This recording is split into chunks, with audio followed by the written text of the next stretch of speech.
the debate we're gonna do today is greatest UFC fighter of all time. MMA fighter of all time. This is a hard debate. I mean, when you think about the UFC and MMA, and you just think about all the fighters and great athletes that they have, it's a debate. But I think when you go through it and you look at that, it gotta be John Bones Jones, man. He's 6'4", 205. He debuted in the UFC at 2008 UFC 87, went against Andre Gusmo. His record is 26-1.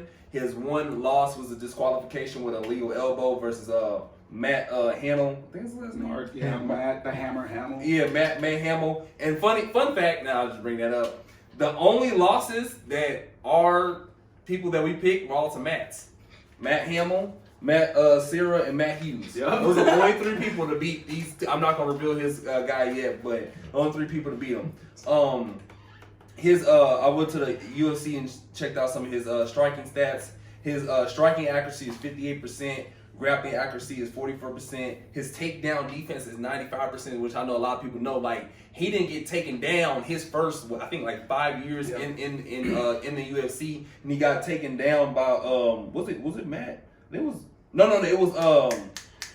was Alexander Gustafsson. Yeah, he was the first one to take him down, and that fight, if you watched it, that was a fight. They was in there straight banging. That's like a dog fight. They was in there banging, and that was like one of the people who was like straight up. He was almost kind of matched. He pieced them, dude. Honestly, that you could argue that fight was splitting hairs. Yeah. It came down to the second. That's one of the best MMA fights in the history of the sport. Yeah, and it was, and it kind of showed like I keep thinking this. Alexander, he in the first 3 rounds, he was really showing his like, hey, I'm hungry, I'm out here. And then Jones in the second, like in the championship rounds, he showed like, hey, I'm not messing around, and he made that tough decision to call. But nevertheless, I think he got to be the greatest when you get down to it, because yes, he had the illegal elbow, and yes, you can bring up some of the things he had like on off the mat going on in his life, but nevertheless, on the streets. Yeah, on the streets. But he's just a wild man. Sometimes you just got a wild life going on,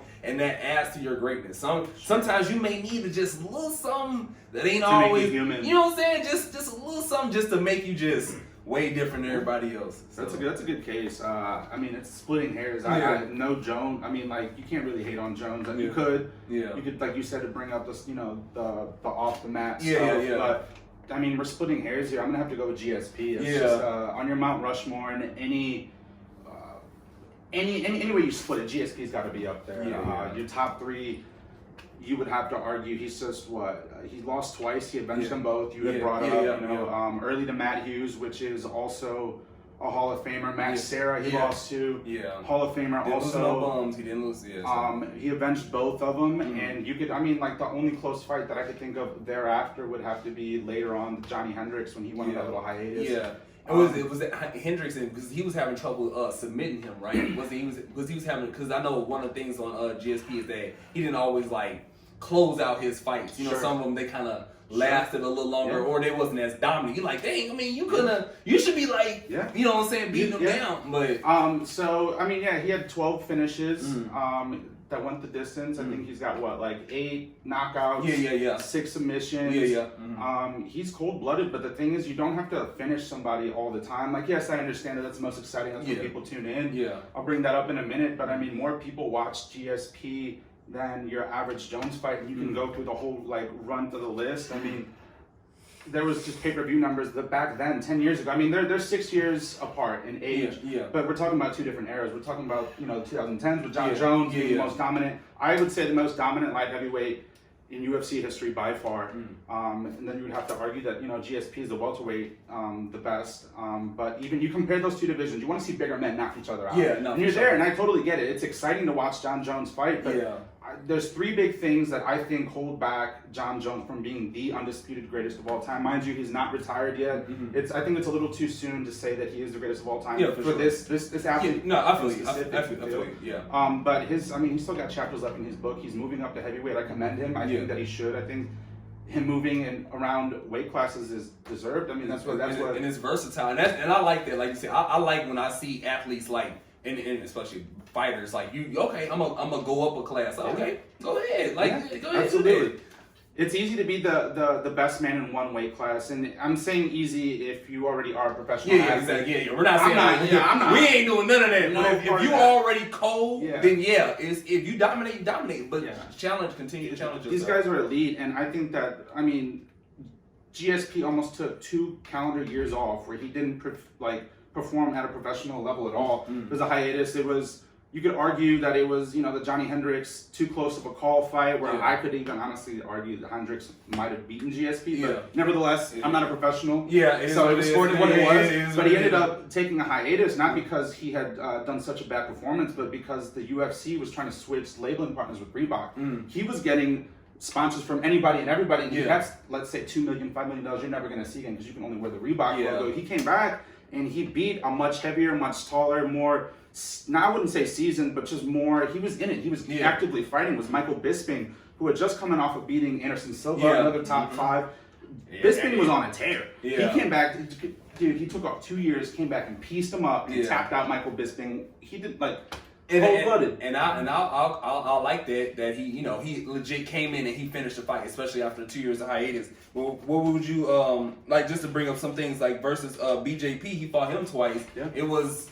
Well, you know what I'm saying? Those are kind of the first fight was a little, really close, and some people say, hey, maybe he lost that fight. Now the second fight, they had the petroleum jelly thing going on, it was you know what I'm saying? I'm not saying that he wouldn't have whooped them anyway, you know what I'm saying? But it's just those little things that's dang, what was going on? You know what I'm saying? That's valid. But then and I don't want to go too far into that because if you watch and you look at his interviews, man, he's a super humble dude. You know what I'm saying? I like dudes like that. He's just like, dang, bro, why you don't have nothing bad to say? I hate people like you, bro. You ain't gonna say nothing wrong, but I think, like you said, it's splitting hairs, but I think, man, I think John Jones is just way more dominating in his class. And it's just if I gotta say greatest ever, and I know you said it's a little early in this because he just got done with a fight. And hell, if I'm keeping 100, that last fight he had versus Reyes. The last 5 fights are real close, man. He's got the last one's a Reyes. It's a unanimous decision. You could argue that went Reyes' way. Santos was a split decision. I clearly thought, honestly, if Santos wouldn't have torn his knee, bro, he would have beat him. He had him. Smith, unanimous decision. That was a good one. Gustafsson, before that, he did knock out. That was their second fight. That was clear as day. But even DC, before that, was a no contest for doping up, man. Challenging the integrity of the sport. That wasn't an allegation. That was confirmed. There's tangible evidence that the man consumed an illegal substance that when you're getting paid that much money, you can't afford that slip up. You go to a dietitian or your strength and conditioning coach. You have a team. You have the resources, the ability to acquire a team to get you that. And it's the second time with DC, and I feel like that's one of the 3 things that he cannot be the greatest of all time. He challenges the integrity of the sport, clear as day. It's not an allegation. There's 2 reported instances where the governing body of the athletic commission is like, no way, dude, you effed it up.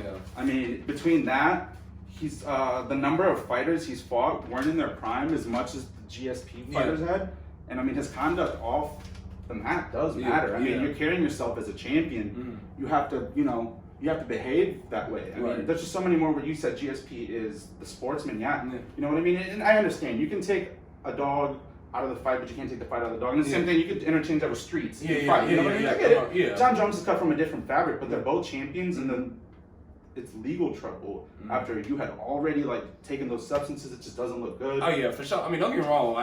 You see his name in the news, you be like, what are you doing, bro? What are you doing? And the only reason you get that mad is because you know how great he is. And I think another thing that we gotta, I guess it's just hypothetical, was man, what if he didn't do all this silly stuff? How great could he have been? You know what I'm saying? He maybe he wouldn't have these last 5 close fights. You know what I'm saying? Maybe he would have had more knockouts. Maybe have more submissions. And kind of get back to the fighting side. His defense, his leg kicks, his elbows, you know what I'm saying? Especially with someone that's slender, you just don't he's so lanky. You're like so good. And he's like, dude, you cannot take this man down. It's hard. He went against Cormier. He fought Rampage Jackson. Rampage Jackson was that guy. And he came in and got him up out of there. Rashad Evans was a good fight. I was respectable. You know, Rashad Evans, they was in there piecing each other up for a minute. You know what I'm saying? I feel like I mean, Bones. If I gotta, dude, honestly, like so I made like a little like I would say like a scoring system, right? Where you kind of take things into consideration. You do like football tackles, you know, sacks, blah blah blah. Yeah. If you take each overall win, you consider these things, right? Yeah. Win, loss, each fighting year, the titles he's won, successful title defenses, failed drug tests,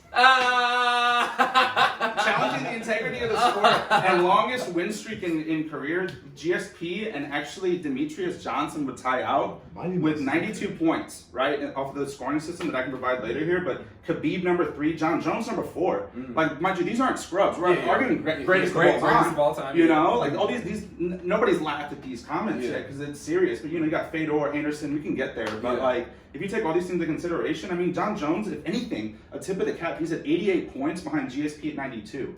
Right now, John Jones is not the greatest of all time. Can he retire that way after, let's say he beats the heavyweight champion, right? Stipe, another dog, beats him and maybe fights Izzy and beats him. I don't know. He's still got pages left, right? I don't think a loss is the end of like a greatest of all time. You can't. Muhammad Ali is considered one of the greatest.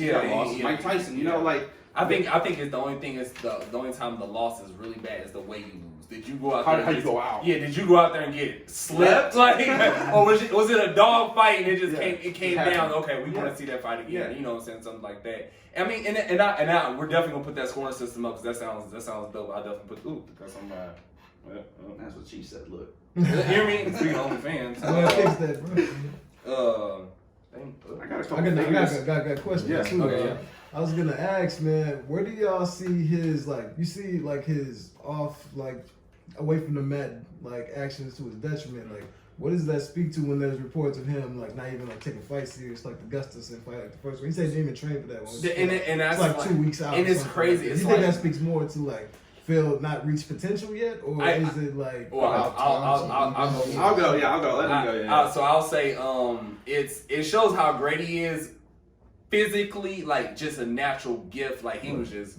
He could probably beat 95% of the world. 99 on a good day. 99 on a good day, just straight up. What was the quote from the DC fight when they was leading up to the second one? He said, "I beat you after a weekend on cocaine or something." Oh my God. And I think that's just failed potential, but it's just he happens to be. I mean, look at that family. You know what I'm saying? You got a family full of dogs. You know what I'm saying? He's got 2 brothers in the NFL, right? One won the Super Bowl with the Ravens. With the Ravens. Then you got Chandler Jones, you got him, and just imagine. He's like, wow. Arguably one of the best outside linebackers, Chandler Jones. Underrated. He's one of the best pass rushers of the decade. Period. But we learned the Jones pedigree, that lineage, that family, bloodline. Chef kiss. Oh, me. Chef kiss. And you do bring up a good point. I mean, I 100% agree. I would make the case that John Jones is more the natural talent than GSP. I'm not going to say he's not, but that's why I respect GSP more because he didn't grow up with kicking 2 older brothers' booties. You know what I mean?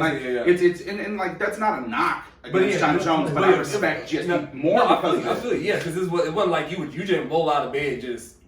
You have to put a lot more, you know what I'm saying? He started with karate, bro. Let's look up exactly. Because of a bully in Canada, he took karate at the age of 7. That's when he started his little journey. He didn't have his first pro fight till 20, but he started karate. If you look at karate in MMA, right? UFC is the name of the company, MMA is the name of the sport. Yeah. You look at MMA. What's MMA? MMA, mixed martial arts, UFC, Ultimate Fighting Championship. But you look at MMA, you look at the sport of MMA, and the transition between a karate, a much wider stance into MMA is almost non-existent. Yeah. You know, barring the pioneers that did start, UFC as strictly a karate fight. You got Lyoto Machida, right, light heavyweight, that John Jones tagged up. You know, but that was one of oh my goodness, very few. You don't get through maybe Sage Northcutt that is turning out to be a bum. He's fighting for the one championship over in Japan, but that transition is a lot harder than growing up doing Muay Thai and kickboxing. You know, he had the slowest transition GSP did between karate and all these other sports. And he ended up being the 2-division UFC champion. He's only the 4th to ever do that. John Jones has. He was a gymnast too. He was a gymnast. Oh yeah, he was a freak athlete. He was a freak athlete. I was sitting there. I was like, this dude. Yeah. He is cut. He kind of gives me what's the bald headed black DK? DK Metcalf. What do you mean? Oh me, yeah, I'm like that's a different breed. DK, Canadian DK Metcalf out here ain't messing around. But yeah, I feel you on that, man. I mean, honestly, Jiu-Jitsu, Gaido Jutsu, Shidokan. Look, man, 13 pay-per-view bouts that GSP has had, right? And he had 9,150,000 buyouts. That's an average of 703,846 average. That's higher than John Jones. You look at after that, dude. You look. GSP's had 4 reigns: 3 undisputed in welterweight. 2 undisputed in welterweight, 1 in interim welterweight, and then you look at the 1 undisputed in middleweight. He's number 2 in reigns. He's the number 3 longest title reign at 2,064 days. John Jones doesn't even crack the top 5 with 1,150. GSP has 9 consecutive title defenses to Jones's 8. The longest combined title reign, GSP at number 3, John Jones not even top 5. Highest attendance rate, John Jones not even top 5. GSP number 3, biggest gate number 3, GSP, John Jones not even top 5. You dissect this, you're splitting hairs. John Jones is a dog. He might retire the greatest of all time, but right now, on this day, GSP, Mount Rushmore, put him up top, number 1. And I'm gonna end y'all with this. Who would you rather party with? John Jones, say less. Or GSP. GSP's a square. Because not only will John Jones be lit in the party, because you know he gonna have that with him, and when it get out of hand, you know he got them hands. Oh yeah, you're so right. You know what I'm saying? Hey, I'm gonna kick it with John Jones every day of the week.